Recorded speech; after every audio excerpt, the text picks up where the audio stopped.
Trump's crackdown on Muslim immigrants and refugees is having an immediate effect. At JFK Airport in New York, protesters gathered as news emerged that some passengers were being stopped from getting on US inbound flights, and some were being detained on arrival. One of them has worked for the US government in Iraq for a decade and was released after pressure from lawyers and public officials.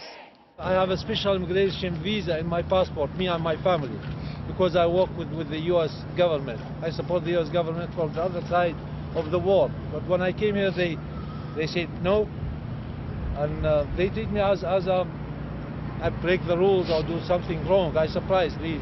We will fight this any place, anywhere, but we will bring justice to the immigration system in this country. This is the protection of the nation from foreign terrorist entry into the United States.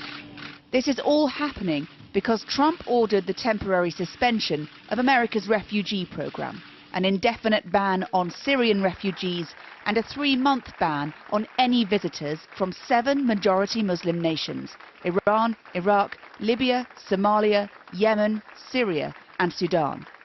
Anyone with a dual nationality from one of these countries, like a British Iraqi, is barred too. Even those with green cards, that's legal, permanent residents of the US, were being prevented from coming home to their families and businesses. It's been complete chaos.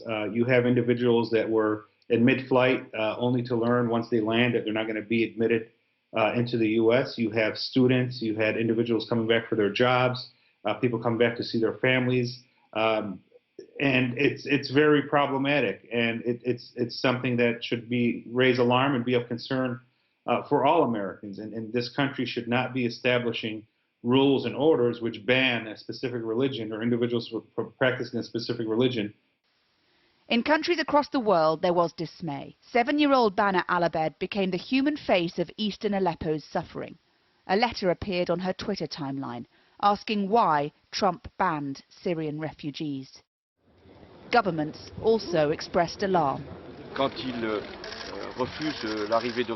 When he refuses the arrival of refugees, when Europe has done its duty, we must respond to him. But not simply from a distance. We must affirm our positions and then engage in a dialogue with firmness on what we think, but also with the concern of how to solve the problems in the world. But despite the unfolding chaos, lawsuits and defiant city leaders pledging to protect their residents, Trump is unlikely to alter his course or vision for a powerful but closed America. This has always been a nation of immigrants, millions welcomed over the decades by the Statue of Liberty and all that it symbolizes. With a stroke of a pen, though, Trump is changing that. Hannah Thomas-Peter, Sky News in New York.